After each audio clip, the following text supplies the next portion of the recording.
बिस्मिल्लाहिर्रहमानिर्रहीम। मोहतरम नाजरीन, अस्सलामु अलैकुम। नाजरीन, जादूगरों के मुकाबले में हज़रत मूसा अलैहिस्सलाम की कामयाबी के बाद बनी इसराइल के बहुत से गुरु उन पर ईमान ले आए। काफ़ी सारे लोग हज़रत मूसा अलैहिस्सलाम के हामी तरफदार बन गए। इसके बाद बनी इसराइल और फ़िरऔनियों के दरमियान आपस में कशमकश रहती थी। फ़िरऔनी हमेशा बनी इसराइल पर जुल्म सितम करते रहते। हज़रत मूसा अलैहिस्सलाम अपने पैरवों को हमेशा सब्र व हिम्मत की तरफ दावत देते और उन्हें हमेशा गैब से इमदाद इलाही की याद दिलाते रहते और उन्हें खुशखबरी सुनाते कि वो लोग बहुत जल्द ज़मीन के वारिस बन जाएंगे।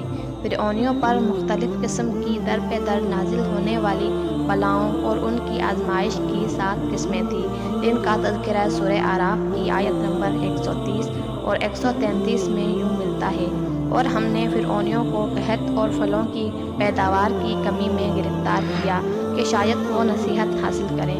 फिर हमने बतौर खुली निशानियों के उन पर तूफ़ान, टिड्डी दल, जूओं, मेंढकों और खून का अजाब नाजिल किया, मगर वो तकब्बुर करते रहे और वो जराइम पेशा लोग थे। लेकिन फ़िरऔन और उसके मगरूर हवारियों ने कुदरती आफात से इतने ज़्यादा नुकसानात के बावजूद भी दरसे इबरत हासिल न किया और अपनी हठधर्मी और हिमाकत पर सख्ती से डटे रहे और इन निशानियों को जादू का नाम देकर खुले अल्फाज में जनाब मूसा अलैहिस्सलाम से कहा, मूसा, तुम कितनी ही निशानियाँ जादू करने के लिए लाओ, हम तुम पर ईमान लाने वाले नहीं हैं।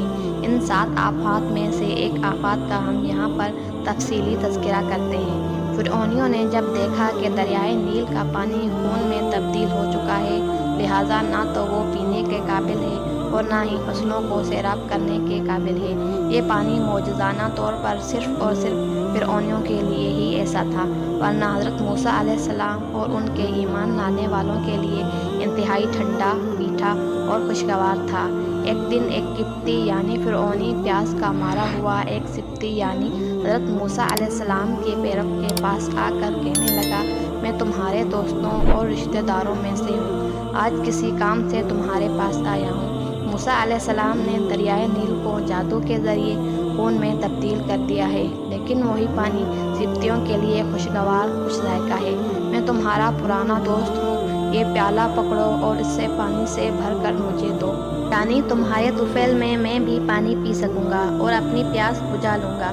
सिप्ती ने उसे हाँ में जवाब दिया, प्याला लिया और उसे दरियाए नील से भरा, उससे आधा खुद पिया और किप्ती को देते हुए कहा, ये पानी साफ़ है, इसे पी लो। लेकिन यूं ही प्याला उसके हाथ में गया, उसका पानी खून में तब्दील हो गया। किप्ती ने जब ये सूरत हाल देखी तो गुस्से से आग बगोला हो गया। कुछ देर के बाद जब उसका गुस्सा ठंडा हो गया तो उसने सिप्ती से कहा, मैं इस बदबख्ती से कैसे निजात हासिल कर सकता हूँ। सिप्ती ने कहा, फ़िरऔन की पैरवी करना छोड़कर मूसा अलैहिस्सलाम की सफ़ में आ जाओ। किप्ती ने कहा, मेरे अंदर ये सलाहियत नहीं है, लिहाजा तुम मेरे लिए दुआ करो कि मुझे भी ऐसी तौफीक हासिल हो जाए। सिप्ती ने इसके लिए बहुत दुआएं की। आखिरकार उसकी दुआ कबूल हुई और किप्ती हज़रत मूसा अलैहिस्सलाम पर ईमान ले आया। जब वो ईमान ला चुका था तो उसके बाद वही पानी इसके लिए ठंडा हो गया और खुशगवार हो गया। इसने पानी पिया और कहा, चूँकि मैंने इंसानों के ख़रीदार खुदा का अताशुदा शरबत पिया है, लिहाजा क़यामत तक मिटना नहीं होगा। खुदा की जानिब से मेरे अंदर मानवी चश्मा जारी हुआ है, बस इसके बाद मादी पानी की मेरे लिए कोई अहमियत नहीं है। उम्मीद है कि आपको हमारी ये वीडियो पसंद आई होगी। वीडियो पसंद आई हो तो वीडियो को लाइक करें और इसी तरह की मज़ीद वीडियोस देखने के लिए हमारा चैनल सब्सक्राइब कर लें। शुक्रिया। अल्लाह हाफ़िज़।